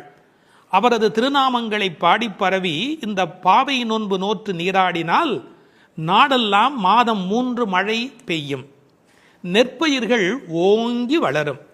விளைந்த அந்த சென்னற் பயிர்களின் ஊடே கிடக்கும் நீரில் கயல் மீன்கள் துள்ளி விளையாடும். பூத்துள்ள குவளை மலர்களிலே அழகிய வண்டுகள் உறங்கி மகிழும். நீர்வளத்தால் நிலவளம், அதாவது வள்ளல் தன்மையுடைய பெரும் பசும் கூட்டங்கள் எங்கும் நிறைந்திருக்கும். மடிகனத்த காரணத்தால் தொட்ட மாத்திரத்தில் குடம் குடமாக அந்த பசுக்கள் கொடுக்கின்ற வள்ளல் பெரும் பசுக்கள். இத்தகைய செல்வச் செழிப்பு என்றும் நீங்காது நிலைத்திருக்கும் என்று வாழ்த்துகிறாள் இந்த 3வது பாடலிலே. ஓங்கி உலகளந்த உத்தமன். குள்ளமாக வந்தவன், ஆனால் ஓங்கி உலகத்தை அளந்த திரிவிக்கிரமனாக மேலே உயர்ந்தவர். இதில் நாம் சிந்திக்க வேண்டிய பகுதி ஒன்று இருக்கிறது. இந்த உலகத்தில் வாழ்கிற மனிதர்கள் 3 வகை: அதமன், மத்தியமன், உத்தமன். தன்னலம் மட்டுமே கொண்டு வாழ்கிற மிக கீழானவர்கள் அதமன். தானுண்டு தன் குடும்பம் உண்டு என்கிற ஒரு எளிய வட்டத்துக்குள் வாழ்கிறவன் மத்தியமன். பிறருக்காக வாழ்பவன், அவசியமென்றால் பிறருக்காக தாழ்பவன் எவனோ அவனே உத்தமன். அப்படி இந்த உலகத்தில் பிறருக்காக தாங்கி தாழ்ந்து சென்ற இடம் என்பதால் அவர் தாழவில்லை. கை நீட்டி யாசக மகாபலி இடத்தில் கேட்டாலும் அவர் தாழவில்லை, ஓங்கினார் என்ற பொருள் வரும்படியாக ஓங்கி உலகளந்த உத்தமன் என்று எழுதுகிறார். அவருடைய திருவடி இந்த உலகம் முழுவதும் பட்டதாம், உயிர்குலம் முழுவதும் பட்டதாம். ஏன்? இதற்கு உரையாசிரியர்கள் ஒரு அழகான வார்த்தை சொல்வார்கள். உறங்குகிற போது மாதா பிரஜையை அணைத்தபடி படுத்திருப்பாள் ஸ்பரிச சுகத்திற்காக. ஒரு அம்மா குழந்தைய பக்கத்தில் வைத்துக்கொண்டு படுக்கிற போது அப்படியே அந்த குழந்தை மேலே கை வைத்து கொண்டு படுத்திருப்பாள். என்ன சுகம்! அந்த குழந்தையும் நிம்மதியாக தூங்கும், அந்த தாயும் நிம்மதியாக சந்தோஷப்படுவாள். அப்படி தாய் குழந்தையை அணைப்பது போல இந்த உயிர்களை அணைப்பதற்காக பெருமான் தன் திருவடியை இந்த பூமியிலே வைத்தானாம். ஓங்கி உலகளந்த உத்தமன் என்கிறாள். நாமத்தின் பெருமையினை பேறு பாடி என்கிறாள். அதை பின்னொரு இடத்திலே நாம் விளக்கமாக பார்க்கலாம். நாங்கள் நம் பாவைக்கு சாற்றி நீர் ஆடினால், அவனுடைய புகழை சொல்லி நாங்கள் பாடிக்கொண்டு நீராடினால் என்ன நடக்கிறது? ஒரு விஷயம். கடவுளை அடைவதற்கு யாகம் செய்ய வேண்டும், தவம் செய்ய வேண்டும், மந்திரம் செய்ய வேண்டும் என்று 100கணக்கான நிபந்தனைகளை எல்லாம் உலகத்தில் சொல்கிறார்கள். எங்கள் ஆண்டாள் அன்னையோ மிக எளிமையான வழி சொல்லுகிறாள். பேசாமல் நீங்கள் அவனுடைய பெயரை சொல்லிக்கொண்டு குளியுங்கள். நாங்கள் நம் பாவிக்கு சாற்றி நீராடினால். குளிப்பதை போன்று எளிமையானது கடவுளை அடைவது என்கிற ஒரு அற்புதமான பொருளை சொல்கிறாள். சடங்குகளுக்குள் சிக்கிக்கொண்டு சங்கடப்படாதீர்கள். நீங்கள் அவனை பாடும் பக்தி ஒன்றே போதுமானது, அவனது நாமத்தை சொல்லுகிற நாம சங்கீர்த்தனமே உங்களுக்கு போதுமானது என்ற பொருளிலே it is so simple. Involvement, பக்தர்களின் பங்கேற்பு இருக்கும்படியாக நாங்கள் நம் பாவைக்கு சாற்றி நீராடினால் மழை பெய்யும். எப்படி பெய்யும்? தீங்கின்றி நாடெல்லாம் திங்கள் மும்மாறி. இப்போதெல்லாம் வானிலை அறிக்கை சொல்லுகிறவர்கள் இந்த மாவட்டத்தில் பெய்யும், அந்த மாவட்டத்தில் கனமழை பெய்யும், இந்த மாவட்டத்தில் தூறல் போடும், இந்த மாவட்டத்தில் பெய்யாமலேயே போகும் என்று விட்டு விட்டு விட்டு விட்டு மழை பெய்வதை பற்றி பிட்டு பிட்டு பிட்டு பிட்டு வைத்துக் கொண்டிருப்பார்கள். ஆனால் எங்கள் ஆண்டாள் அப்படி அல்ல. தீங்கின்றி நாடெல்லாம் திங்கள் மும்மாறி பெய்யும்.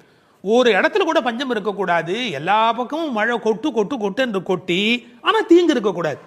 வரக்கேடும் வெள்ளக்கேடுமாய் என்பார்கள். பெய்மழை வேண்டும், பேய்மழை வேண்டாம். அளவாக பெய்ய வேண்டும், வாழ வைக்கக்கூடிய அளவிலே பெய்ய வேண்டும். மாதம் மும்மாறி, திங்கள் மும்மாறி பெய்து என்கிறார். 9 நாள் வெயிலும் 1 நாள் மழையுமாய் என்று உரை எழுதுவார்கள். மண்ணினுடைய வயிறு உள்வாங்கக்கூடிய வகையில வெயில் காய வேண்டும், பிறகு ஒரு மழை பெய்ய வேண்டும், வெயில் காய வேண்டும், பிறகு ஒரு மழை பெய்ய வேண்டும். அப்படி பெய்யக்கூடிய மழைதான் தீங்கின்றி உலகத்தை வாழ வைக்கும். மும்மாறி என்றார்களே, யாருக்காக மும்மாழி? வேதம் போதிய வேதியர்க்கு ஒரு மழை, நீதி மன்னர் நெறியினர்க்கு ஒரு மழை, மாதர் கற்புடை மங்கையர்க்கு ஒரு மழை என்று 3 மழை பெய்யும். மழை என்றால் சாதாரணமானதா? மழைதான் மண்ணின் தாய்ப்பால். அடுத்தது, அந்த மழையின் காரணமாக நெல் விளைகிறது. ஓங்கு பெருஞ்சென்னல். ஒவ்வொரு நெல்லும் கதிரும் ஒரு ஆள் உயரத்துக்கு மேலே போயிருக்கிறது. பழைய காலத்து விவசாயம் தெரிந்தவர்களுக்கு தெரியும், மிக உயரமாக பயிர் இருக்கும். இது என்ன செய்தார்கள்? அதையெல்லாம் குட்டை பயிர்களாக மாற்றிக்கொண்டே வந்தார்கள். பயிர் குட்டையாகி கதிர் கனத்து போன கலிகாலம் இந்த காலம். பயிர் குட்டையாகி கதிர் கனத்து போனது. மாட்டை பற்றி மனிதன் எங்கே கவலைப்பட்டான்? ஓங்கி என்று நன்றாக வளர்ந்திருந்தால் மாட்டுக்கு நிறைய வைக்கோல் கிடைக்கும், நிறைய பால் கொடுக்கும். மாடினுடைய சாணமும் அந்த மண்ணில் அந்த நறுமணமும் இல்லை என்றால் அந்த பூமியில் வளம் எப்படி இருக்க முடியும்? ஓங்கு பெரும் சென்னல், ஒரு ஆள் நடந்தால் மறைக்கும். அப்படி இப்போது காளை மாடுகளே இல்லை. ஊசி வழியே பசுக்களின் தாய்மை எய்தும் உயிர்ப்பில்லா உலகமாக இன்றைக்கு உலகம் சுருங்கி போய்விட்டது. எனவே மாடுகளை பற்றி கூட கவலைப்படக்கூடிய வகையிலே மாடுகள் தானே பெரும் செல்வம். ஓங்கு பெருஞ்சென்னல் என்று எழுதுகிறாள். பிறகு பூங்குவளை போதில் அங்கு வளர்ந்திருக்கிற குவளைப்பூக்கள், அதில் புள்ளிகள் உடைய வண்டு படுத்திருக்கிறது, பொறிவண்டு கண்படுப்ப, அவை தூங்கி கொண்டு இருக்கின்றன. அதாவது ஒரு பூவில் போனாலேயே அவ்வளவு தேன் கிடைத்து விடுவதாலே அவை இன்னொரு பூவுக்கு வண்டு பறந்து பறந்து போகும். வண்டு மாதிரி பூ விட்டு பூ தாவுகிறான் என்பார்கள். இப்போ எப்படி அல்ல, ஒரே பூவிலேயே வேண்டிய அளவு தேன் கிடைத்து விடுவதால் மயங்கி கிடக்கின்றன. வண்டுகள் அப்படி இருக்கின்றன. மாடுகள் எப்படி இருக்கின்றன? தேங்காதே புக்கிருந்து சீர்த்த முலை பற்றி, கொஞ்சம் கூட அதில் பால் நிற்பதில்லை, அது பாட்டுக்கு கொட்டி கொண்டே இருக்கிறது. கரப்பின்றி கறக்கும். தமிழிலே கரப்பு என்று இடையினர பயன்படுத்தினால் வஞ்சனையாக வைத்துக் கொள்ளுதல். கரப்பு என்றால் வலிந்து அதிலிருந்து பாலை எடுத்தல். கரப்பின்றி கறக்கக்கூடிய பசுக்கள் இவை. ஒழித்து வைத்துக் கொள்வதே இல்லை. தேங்காது புக்கு இருந்து சீர்த்த புகை பற்றி, கனத்த மடி, அப்படி தொட்டால் போதும் அந்த குடத்தை தானே நிறைத்து விடுகின்றன. வாங்க, அது பாத்திரத்தை மாற்றி இன்னொன்று வைக்கணும், அவ்வளவுதான். வாங்க குடம் நிறைக்கும் வள்ளல் பெரும் பசுக்கள். கேட்டு கொடுக்கிறவர்களை வள்ளல் என்று சொல்ல மாட்டார்கள். இளன் என்று எவ்வம் உரையாமை ஈதல், கேட்பதற்கு முன்னாலேயே கொடுப்பதுதான் வள்ளல் தன்மையினுடைய அடையாளம். இந்த பசுக்கள் வஞ்சனையற்றவை, எனவே அவை வள்ளல் பெரும் பசுக்கள். நீங்காத செல்வம் நிறைந்தேலோர் எம்பாவாய். நீங்காத செல்வம் என்றால் என்ன பொருள்? உலகத்தாருக்கு சில செல்வம் தேவை, ஆனால் இறை ஞானம்தான் உண்மையில் நீங்காத செல்வம். இப்போது இப்படி எடுத்துக்கொள்வோம். பரமனடி பாடி துதித்தால் நீங்காத செல்வம் நிறையும். தீங்கின்றி திங்கள் மும்மாறி பெய்யும். ஓங்கு பெருஞ்சன்னல் விளையும். வாங்க குடம் நிறைக்கும் வள்ளல் பெரும் பசுக்கள். பாருங்க எப்படி ஒன்றை ஒன்று சார்ந்ததாக இருக்கிறது. பகுத்தறிவுவாதிக்கும் பக்தனுக்கு என்ன வித்தியாசம்?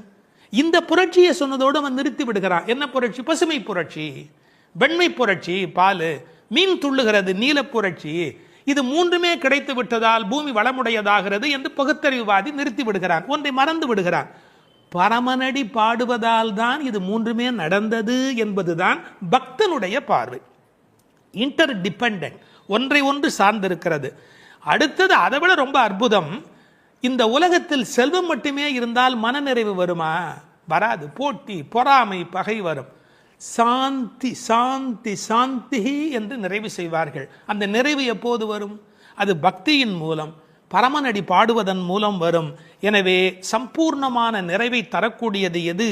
நிறைந்து ஏலோர் எம்பாவாய். அந்த நிறைந்து என்பது சம்பூர்ணத்தை குறிப்பது. மழை எப்படி பெய்கிறது?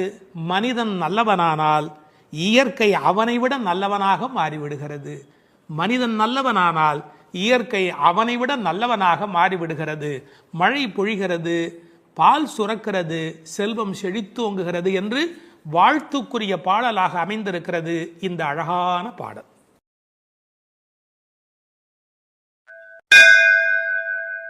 மழை உலகில் எப்படி பெய்ய வேண்டும் என்று சொல்கிற 4வது பாடல். ஆழிமழை கண்ணா ஒன்று நீ கைகரவேல், ஆழியுள் புக்கு முகந்து கொடு ஆர்த்தேரி, ஊழி முதல்வன் உருவம் போல் மெய்கருத்து, பாழியம் தோளுடை பத்மநாபன் கையில் ஆழி போல் மின்னி, பலம் புரி போல் நின்றதிர்ந்து, தாழாதே சார்ங்கம் உதைத்த சரமழை போல் வாழ உலகினில் பெய்திடாய், நாங்களும் மார்கழி நீராட மகிழ்ந்தேலோர் எம்பாவாய். மார்கழி நோன்பு நோர்க்கும் காலத்தை முதல் பாட்டால் சொல்லி, நோன்பு செய்யும் முறையை 2ஆம் பாடலால் விளக்கி, அதன் பயனாய் மழை பொழியும் என்பதை 3ஆம் பாடலால் கூறி, இப்போது மழை எப்படி பொழிய வேண்டும் என்று இந்த பாடலால் விளக்குகின்றார். மழை வேண்டும் என்று ஆண்டாள் கூற, மழைக்கடவுள் அம்மா நான் எப்படி பொழிய வேண்டும் என்று கேட்கிறானாம். மழை பொழிய வேண்டிய முறையையும் ஆண்டாள் நியமிக்கிறார். பெரும் மழை பொழிய காரணமான தலைவனே, ஆழி மழைக்கு அண்ணா, உன்னிடம் நாங்கள் கேட்பது இதுதான். கொஞ்சம் கூட கையில் மிச்சம் வைத்துக் கொள்ளாதே, நன்றாக பெய்துவிடு. பெருங்கடலில் புகுந்து ஆழமான இடம் வரை சென்று நீரை முகந்து, சப்தத்துடன் மேலே வானத்தில் கிளம்பி, ஊழி காலத்து தலைவனான எம்பெருமானது வடிவம் போல உடம்பு கருத்து கார்மேகமாய், பரந்த அழகிய தோள்களை உடைய பத்மநாபனான திருமாலின் வலது திருக்கரத்தில் உள்ள சக்கரத்தைப் போல் மின்னி, இடது கரத்திலே உள்ள பாஞ்சசன்ய சங்கு போல இடியிடித்து, அவனது கரத்திலே உள்ள சார்ங்கம் என்ற வில்லிலே இருந்து புறப்படுகின்ற அம்புகளைப் போல மழை பெய்ய வேண்டும். இம்மழை நாங்கள் உலகில் வாழச் செய்வதாய் இருக்க வேண்டும். நாங்கள் மார்கழி நீராட்டத்தில் பங்கு பெறவும் நீர்நிலைகளில் தண்ணீர் நிரம்பி இருக்க வேண்டும் என்ற பொருள் இந்த பாட்டின் திரண்ட பொருள். ஆழி மழைக்கண்ணா ஒன்று நீ கைகரவேல். மழைக்கு அண்ணா என்றும் பிரிப்பார்கள், மழைக்கண்ணா என்றும் அழைப்பார்கள். இந்த குழந்தைகள் வருணனை முதலில் குறிப்பிடுகின்றன. அவர் யார் என்ன என்று பெயர் தெரியாததாலே சின்ன பிள்ளைகள் அண்ணா என்று அழைக்கிற மாதிரி ஆழி மழைக்கு அண்ணா என்று பொதுவாக அழைத்தன. கடலுக்கு எத்தனையோ பெயர் இருந்தாலும் ஆழி ஏனென்றால் ஆழமானது என்று பொருள். முன்னீர், புணரி, வாரி என்று எத்தனையோ பெயர் உண்டு. ஆற்று நீர், ஊற்று நீர், மழைநீர் என்று மூன்றும் தங்கி இருப்பதாலே அது முன்னீர். நதிகள் கடலில் முடிகின்றன என்பது கண்ணுக்கு தெரிந்த உண்மை. நதிகள் கடலில் முடிகின்றன என்பது கண்ணுக்கு தெரிந்த உண்மை. ஆனால் கடலிலிருந்தே ஆரம்பமாகின்றன என்பது நாம் கண்டறிய வேண்டிய உண்மை. இந்த உலகத்தில் எல்லோரும் கண்ணுக்கு தெரிந்த உண்மைகளை பார்க்கிறார்கள், கண்டறிய வேண்டிய உண்மைகளை பற்றி கவலைப்படுவதில்லை. இதில் விஞ்ஞானமும் இருக்கிறது, மெஞ்ஞானமும் இருக்கிறது. மேகம் உறிஞ்சி மழையை கொண்டு வந்து கொட்டுகிறது. எனவே வருணனுக்கு உத்தரவு பிறப்பிக்கிறாள். இந்த மேகம் எப்படி இருக்க வேண்டும் என்று விளக்கம் சொல்லுகிறாள். ஸ்ரீ பிரதிவாதி பயங்கரம் அண்ணங்கராச்சாரிய சுவாமிகளை போன்ற பெரியவர்கள் இங்கு மேகம் என்று குறிப்பது ஆச்சாரிய பெருமக்களை என்று அழகான ஒரு அர்த்தம் கொடுப்பார்கள். ஒரு 7-8 விளக்கங்கள் சொல்லலாம் என்றாலும் ஒரு 4-5 நாம் பார்க்கலாம். உப்பு தண்ணீர் கடல் அதை மதுரமான நீராக மேகம் மாற்றி விடுகிறது. அதுபோல கடினமான விஷயங்களையும் உபதேசிக்கிற ஆச்சாரியர்கள் மதுரமான விஷயங்களாக மாற்றி விடுகிறார்கள். கடல் அங்கங்கே போய் பெய்துவிட முடியாது, தண்ணீர் கொடுக்க முடியாது. அதுபோல் பரமாத்மாவை விட ஆச்சாரியர்கள் அங்கங்கே விஜயம் செய்து மக்களுக்கு இந்த மழை பெய்கிறார்கள். மழை பள்ளத்தை நிரப்புவது போல ஆச்சாரியன் உள்ளத்தை நிரப்புகின்றார். மழை பெய்யாவிடில் நஷ்டம், அதுபோல் ஆச்சாரியன் உபதேசிக்காவிடில் மிகப்பெரிய நஷ்டம். மழை சிப்பியிலே முத்து உண்டாக்கும். ஆச்சாரியன் மோசமான மனிதனிடத்திலும் முத்துமுத்தான கருத்துக்கள் சேரும்படியாக உண்டாக்கி விடுகிறார்.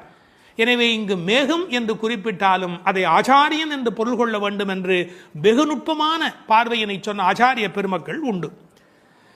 நீ கைகரவேல், கஞ்சத்தனம் பண்ணிடாதே, உங்கள்கிட்ட இருக்கிற எல்லாத்தையும் கொட்டிடு, எங்களை ஏமாற்றி விடாதே, ஒன்னையும் கையில் வச்சுக்காதே. ஒன்று நீ கைகரவேல். ஆழியுள் புக்கு முகந்து கொடு ஆர்த்தேரி. நல்ல கடல் வரையிலே உள்ளே போ. இந்த ஆழியுள் புக்கு முகந்து கொடு ஆர்த்தேரி என்பதை எம்பெருமானாரோடு ஓமிப்பார்கள். அவர் கடல் போன்ற தத்துவங்களை எல்லாம் வாங்கி எளிமையான தத்துவங்களாக இந்த உலகத்துக்கு கொடுத்தார்.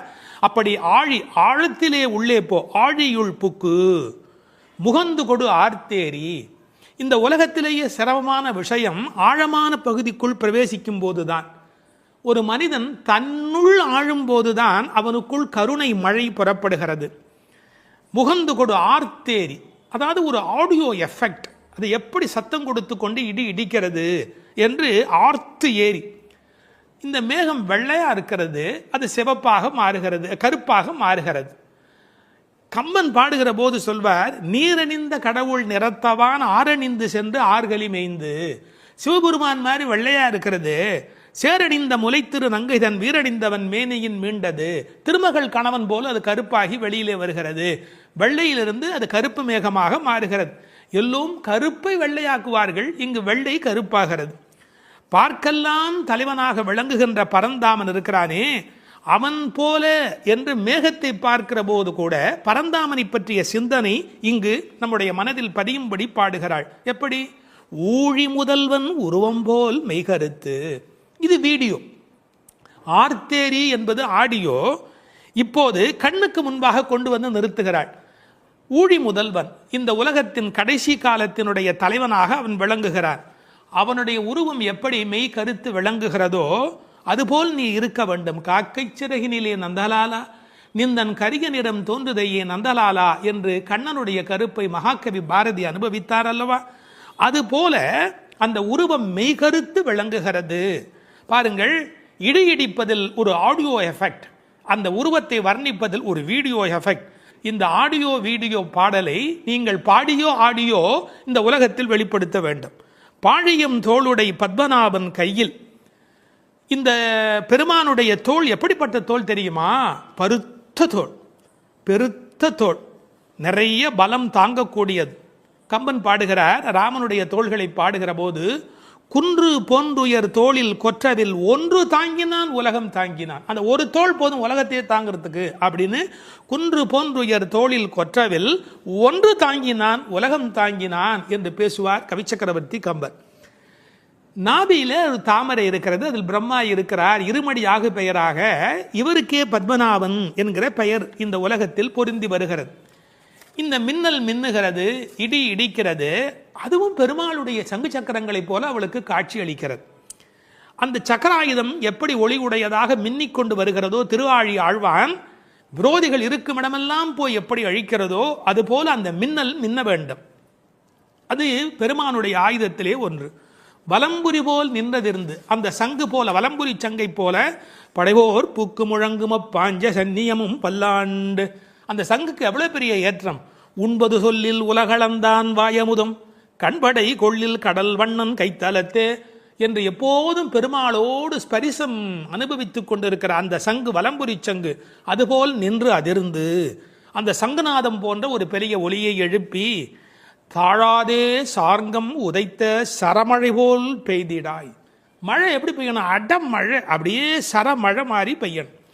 ராமசரம் எப்படி புறப்பட்டதோ, சார்ங்கம் என்ற வெள்ளிலே இருந்து அது எப்படி விடாமல் வந்து கொண்டே இருந்ததோ ராவணனை பார்க்கிற காலத்திலே, அப்படி இந்த மழை அடைமழையாய் பெய்ய வேண்டும். எதற்காக? நாங்களும் மார்கழி நீராட மகிழ்ந்தேலோர் எம்பாவாய். இந்த உலகத்தில் நாடெங்கும் வாழ கேடொன்றும் இல்லை என்பார்கள். எல்லாரும் நல்லா இருந்தால் நாமும் நல்லா இருக்க போகிறோம் இல்லையா? அதனால் இந்த உலகத்தில் எல்லோரும் நன்றாக இருக்க மார்கழி நீராட மகிழ்ந்து நாங்களும் மகிழ்ச்சியாக இருந்து விட்டு போகிறோம். இந்த ஓமை இருக்கிறது, இது ஓமை அணி இலக்கணத்திலே தலை சிறந்த 4 செய்திகளை உள்ளடக்கியது. எப்படி அந்த மழை பெய்ய வேண்டும் என்று சொல்லுகிற செய்தியில, உருவம் போல் மெய்கருத்து என்றால் அது மெய் ஓமை. ஆழி போல் மின்னி வலம்புரி போல் நின்றதிர்ந்து என்பது வினை ஓமை. சரமழை போல் என்று பேசியது பயன் ஓமை. அணி இலக்கணத்திலே வினை, பயன், மெய், உரு என்ற 4 வகை பெற வந்த ஓமை தோற்றம் என்று ஓமை அணிக்கு எத்தனை சிறப்பு சொல்வார்களோ எல்லாம் பொருந்தும்படியாக தமிழில் ஏற்றம் மிகுந்த பாடல் இந்த பாடல்.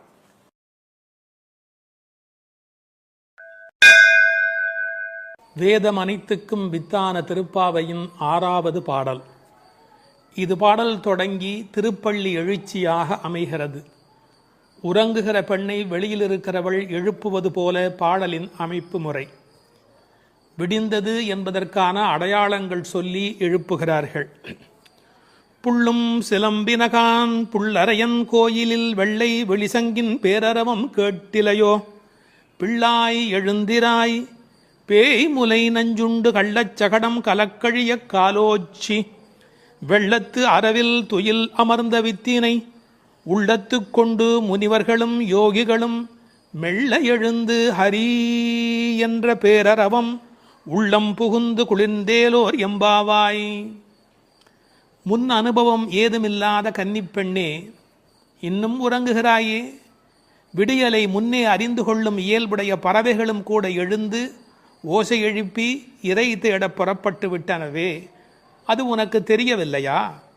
பறவைகளுக்கு அரசனான கருடனை வாகனமாக கொண்ட திருமால் திருக்கோயிலிலே வெண்மை நிறமுள்ள சங்கு தன் ஒலி எழுப்பி அழைக்கின்ற பேரோசை உன் காதில் விழவில்லையா? பெண் பிள்ளையே, விரைவில் படுக்கையை விட்டு எழுந்திரு. முன்பு தன் தாய் யசோதை வடிவில் முலைக்காம்பில் நஞ்சையே தீட்டிக் கொண்டு வந்து கண்ணனுக்கு வஞ்சகமாக பாலூட்ட கருதினாளே பூதனை. அவளிடம் பால் பருகுவது போல முலையுண்டு அவள் உயிரையும் உண்டானே கண்ணன். முன்பு கள்ளத்தனமாக சக்கரமாக அவன் முன் தோன்றினானே சகடாசுரன். அவனை தன் திருவடிகளை உயர்த்தியே உதைத்து அவன் கலக்கம் அடைந்து அழிந்து போனானே அந்த கண்ணன். திருப்பார்கடலிலே அமைந்திருக்கும் ஆதிசேஷன் என்னும் பாம்பின் மேல் அரிதுயில் கொண்டிருக்கிறானே அந்த கண்ணன். இவ்வுலக உற்பத்திக்கு மூல காரணமான அந்த கண்ணனை தம் உள்ளத்திலேயே இடைவிடாது தியானித்து கொண்டிருக்கும் முனிவர்களும் இறைவனை எளிதில் அடையும் யோகம் போன்ற உபாயங்களையும் செய்து கொண்டிருக்கும் யோகியர்களும் அலுங்காது அசையாது மெதுவாக நிதானமாக எழுந்து ஹரி ஹரி என்று திருமாலை எண்ணிப்பாடும் பேரோசை உன்னுடைய காதுகளில் கேட்கவில்லையா? ஆனால் இவ்வோசைகள் எல்லாம் எங்கள் செவி வழி புகுந்து உள்ளத்திற்கு குளிர்ச்சி தருகின்றனவே. இந்த அனுபவத்தை எங்களுடன் பகிர்ந்து கொள்வதற்காகவாவது நீ எழுந்து வரமாட்டாயா? இது பாடலின் திரண்ட பொருள். புள்ளும் சிலம்பினகான் புள்ளரையன் கோயிலில். புள்ளும் சிலம்பினகான் என்பது இயற்கையின் அழைப்பு. காலையிலே பறவைகள் ஒலி எழுப்புகின்றன. இதில் புள்ளும் என்றால் அந்த உண்மை சிறப்பு உண்மை. காலை பொழுது எப்படி விடுகிறது என்றால் கோழி கூவுது என்று ஒரு வார்த்தை சொல்வார்கள். மனித வாழ்க்கை இயற்கையோடு கலந்து நிற்கக்கூடிய தனித்த சிறப்புடையது. அது காலையில் இறை தேடுவதற்கு புறப்படுவதற்கு முன்பாக ஒலி எழுப்பி அதன் பிறகு புறப்படும். இறை தேடும் போதே இறை தேடு என்பதுதான் மனிதனுக்கும் விலங்குக்கும் இருக்கிற வித்தியாசம். அதனால் இறை தேடி அது எழுப்புகிற ஒலியை கேட்ட மாத்திரத்தில் இறை தேடி வல்லினரா இறை தேடி நாம் அந்த பெருமானை நினைக்க வேண்டாமா என்ற அர்த்தத்தில் புள்ளும் சிலம்பின என்றாள். தமிழிலே சிலம்புதல் என்றால் ஒலி எழுப்புதல் என்று பொருள். அதிகாலை எழுவதை மனிதன் பறவைகளிடமிருந்து கற்றுக்கொண்டான் என்கிறார்கள். அது மட்டுமல்ல, பறவைகள் மனிதனுக்கு எச்சரிக்கை உணர்வை ஊட்டக்கூடிய ஒரு அடையாளம். ஒரு காலத்தில் காடுகளில் மனித இனம் வாழ்ந்த காலத்தில் பதுங்கி வரும் பாய்ச்சல் மிருகங்கள் குறித்து எச்சரிக்கை ஒலி எழுப்பும் இயல்பு பறவைகளுக்கு உண்டு. எனவே பறவைகளின் ஒலியை பார்த்து வருகிற நன்மை தீமைகளை மனிதன் உணர்கிற பழக்கம் அன்று தொட்டிருந்திருக்கிறது. எனவே வெளியில் விடுகிற விடியலுக்கு அடையாளமாக சொன்னாலும் பறவை ஒலிக்கும் மனித இனத்துக்கும் சம்பந்தம் இருக்கிறதே. புள்ளும் சிலம்பினகான். புல் அரையன் கோயில், பறவைகளுக்கெல்லாம் தலைவன் கருடன். அந்த கருடன் கோயிலிலே, அதாவது திருமாலுடைய திருக்கோயிலிலே சங்கு ஒலி எழுப்பி அழைக்கிறார்களாம். வெள்ளை வெளிசங்கின் பேரறவும் கேட்டிலையோ. வெள்ளை விழிசங்கு அது ரொம்ப தூய்மையான சங்கு. வெறும் நிறம் மட்டுமல்ல, அது எல்லா வகையிலுமே தூய்மையுடைய ஒன்று, வெண்மையுடைய ஒன்று. அது அழைப்பதற்காகவே பயன்படுத்தப்படுவதாலே விழிசங்கு கோயிலிலே நடை திறந்து விட்டது, மக்கள் வரலாம் என்பதற்கான அறிவிப்பு சங்கொலியின் மூலம் அந்த ஊருக்கு தெரிவிக்கப்படுகிறது. எனவே கோயில் அழைப்பு வந்துவிட்டதே, நீ எழுந்திருக்க வேண்டாமா? பேரறவும் கேட்டிலையோ. பறவையின் சப்தம் கூட சின்ன சின்னதாக போயிருக்கலாம். இது எத்தனை பெரிய ஒலி, சங்கு ஒலி எழுப்புகிறார்களே, ஊருக்கே கேட்க வேண்டும் என்று எழுப்புகிறார்களே, உனக்கு தெரியவில்லையா? சங்குக்கும் ஆண்டாளுக்கும் இடையில் இருக்கிற தொடர்பு நாச்சியார் திருமொழி நன்கு படித்தவர்களுக்கு தெரியும். கற்பூரம் நாருமோ கமலப்பூ நாருமோ திருப்பவளச் செவ்வாய்தான் தித்தித்திருக்குமோ, மறுப்பொசித்த செங்கண்மால் வாய்ச்சுவையும் நாற்றமும் விருப்புற்று கேட்கின்றேன் சொல்லாழி வெண்சங்கே என்று சங்கரை பாராட்டி மகிழ்ந்தவள் ஆண்டாள் நாச்சியார். எனவே வெள்ளை வெளிசங்கு அதற்கு என்ன பெருமை என்றால், ஓங்கார ஒலி எப்போதும் சங்கிலே காதில் வைத்தால் கேட்டுக்கொண்டே இருக்கும். நமக்கு ஒரு ஆச்சரியம், கண்ணனாகிய கடவுள் குடியிருக்கிற ஊரில் வேறு ஒரு கோயிலா? கோயில் அழைப்பு என்றால் ராமாயணம் படிக்கிற போது ராமன் நாராயணனை போய் வணங்கி வந்த செய்தி இருப்பதைப் போல கண்ணன் ஊரிலும் திருமால் கோயில் இருந்திருக்கிறது. இதில் புறவிடியல் பற்றி பேசினாலும் உண்மையில் அகவிடியலை பற்றி நாம் சிந்திக்க கடமைப்பட்டிருக்கிறோம். இதெல்லாம் காலை நேரத்து அடையாளங்கள். ஆன்மீக விடியல் என்பது ஏற்பட வேண்டும் என்றால் அறியாமை இருட்டு போக வேண்டும். நீங்கள் இருட்டை விரட்டிவிட முடியுமா? இந்த உலகத்தில் என்ன முயன்றாலும் இருட்டை விரட்ட முடியுமா? ஒரே ஒரு வேலை இருக்கிறது, ஒரு வெளிச்சத்தை நிறுவுவதுதான் மனிதன் செய்ய வேண்டிய வேலை. எல்லாரும் உட்கார்ந்து கொண்டு இருட்டே போ இருட்டே போ இருட்டே போ என்றால் போகாது. ஆனால் ஒரு விளக்கை ஏற்றி வைத்தால் இருட்டு காணாமல் போய்விடும். அதுபோல் நம்முடைய அஞ்ஞானம், அறியாமை என்ற மன இருள் நீங்க வேண்டுமென்றால் நாராயணன், இறைவன், பரம்பொருள் என்ற ஒற்றை விளக்கு நமக்கு போதுமானது. அதை சொல்லிவிட்டு பிள்ளாய் எழுந்திராய் என்கிறார். பெண் பிள்ளைகளை ஏ பிள்ளை என்று அழைப்பது தமிழ் மண்ணிலே இருக்கிற ஒரு மரபு. என்ன பிள்ளை இப்படி பேசிக்கிட்டே இருக்கிறியே அப்படிம்பாங்க. அது சிறு பிள்ளைகளை சொல்லுகிற வழக்கம் உண்டு. பிள்ளாய் எழுந்திராய். இந்த பிள்ளாய் என்பதில் இருக்கிற அழகு, சிறுபிள்ளைத்தனமாக நடந்து கொள்கிறாயே. உனக்கு கோயிலுக்கு வந்து முன் அனுபவம் இல்லையா? இந்த சபரிமலைக்கு போகிற போது கன்னிசாமி என்று அழைத்து கொண்டு போவார்கள். எல்லாரும் எழுந்திருக்கிற நேரத்தில் அவர் எழுந்திருக்க மாட்டார், அந்த முறையாக பூஜையில் கலந்து கொள்ள மாட்டார். கன்னிசாமி அவருக்கு விவரம் தெரியல என்று எல்லோரும் சொல்வார்கள். இந்த பிள்ளை எழுந்திருக்கவில்லை, பிள்ளாய் எழுந்திராய் என்றார். அவள் எழுந்திராமைக்கு காரணம் சோம்பல் மட்டுமல்ல, சோம்பலை தாண்டி இன்னொன்றும் இருக்கலாம். என்ன? கிருஷ்ண மயக்கம் என்றும் காரணமாய் இருக்கலாம். மிக முதிர்ந்த நிலை ஒரு காரணமாய் இருக்கலாம். அவளுக்கு அதிர்ச்சி உண்டாகும்படியாக எழுப்புவதற்கு உரிய கண்ணபெருமானுடைய வரலாறுகளை சொல்லுகிறார்கள். பேய்முலை நஞ்சு உண்டு பூதனே என்ற ஒரு அரக்கி தாய்முலைப்பாலில் அமுதிருக்க தவழ்ந்து தளநடை இட்டு சென்று பேய் முலைவாய் வைத்து நஞ்சு உண்டு பித்தன் என்றே பிறர் ஏச நின்றாய் திருமங்கையாழ்வார் பாடுகிறார். அதாவது தாயிடத்திலே அமுது உண்ணாமல் பேயிடத்திலே போய் உண்டு அவளுக்கு மேலே போவதற்கான வழிமுறையை செய்த பூதனையினுடைய வரலாறு, அரக்கியின் வரலாற்றை சொல்லுகிறார். அடுத்து இன்னொரு வரலாறு, கள்ளச்சகடம் கலக்கழிய காலோச்சி. கள்ளச்சகடம், சகடாசுரன் என்ற ஒரு அசுரன் வஞ்சனையான வடிவத்தில் சக்கரமாய் வருகிறான். அப்போது பெருமான் என்ன செய்தார்? தம் கால்களாலே எட்டி உதைத்தார். தன்னை நேடி வந்த ஆபத்தை அவர் விரட்டுகிறார். என்ன நயம் சொல்வார்கள் தெரியுமா? பெருமாளுடைய திருவடி நம்முடைய கஷ்டத்தை போக்குகிறது என்பதையும் தாண்டி பெருமாளின் துன்பத்தையே போக்கக்கூடியது. இப்படிலாம் அர்த்தம் சொல்லலாமா என்று கேட்பார்கள். உயர்வர உயர்நலம் உடையவன் எவனவன், மயர்வர மதிநலம் அருளினன் எவன் அவன். இந்த பாசுரத்திலே துயரரு சுடரடி என்று ஒரு வாசகம் வரும். அந்த துயரரு சுடரடி என்பதற்கு வியாக்கியானம் செய்த பெருமக்கள் நம்முடைய துயர் என்று கூட அர்த்தம் செய்ய வேண்டிய அவசியமில்லை. பக்தனுக்கு அனுகிரகம் பண்ணுவதற்கு திருவடி இருந்தும் பக்தன் தன்னிடத்தில் வந்து அதை பெறாத போது பகவான் துயரமுறுகிறான். தாய் தன்னுடைய முலைப்பாலை தரையிலே பீச்சுமா போல அருளை அவன் பக்தர்களுக்கு வழங்குகிறான் என்று எழுதினார்கள். எனவே பெருமானுடைய திருவடி பெருமானுடைய துன்பங்களையே நீக்கியது என்றும் பொருள் கொள்ளலாம். மனிதர்களுக்கு ஒவ்வாதது ரெண்டு காரம், ஒன்று அகங்காரம், மமகாரம். அப்படி தோன்றிய அசுரர்களை அவன் அழித்திருக்கிறான். வெள்ளத்தரவில் துயிலமர்ந்த வித்து, இந்த உலகத்துக்கெல்லாம் மூலமான வித்து. நல்ல தண்ணீர் நனைத்துதான் விதையை நடுவார்கள். இவன் வெள்ளத்து அரவில் பார்க்கடலிலே பாம்பிலே படுத்திருக்கிறான். வெள்ளை வெள்ளத்தின் மேலொரு பாம்பின் மிசை கள்ள நித்திரை கொள்ளும் பரமன் என்பார்கள்.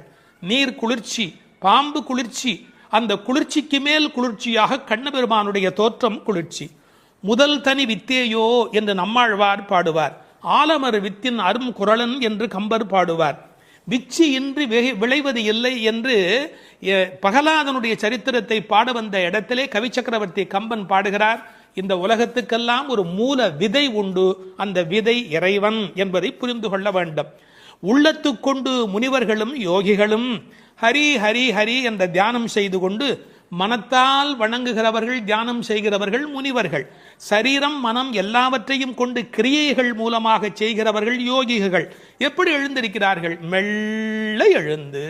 ஒரே எழுதினார்கள், கர்ப்பிணி பெண் குழந்தைக்கும் நோகாமல் தனக்கும் நோகாமல் எப்படி மெல்ல எழுவாளும். அதாவது உள்ளத்திலே இருக்கிற பெருமாளுடைய தலைப்பூ ஆடாது, தலைப்புனா தலையில் வைத்திருக்கிற பூ கூட அசையாதபடி அப்படி எழுவார்களாம் அவனுடைய அடியார்கள். ஹரி என்ற வாசகத்தோடு எழுகிறார்கள். ஹரி என்ற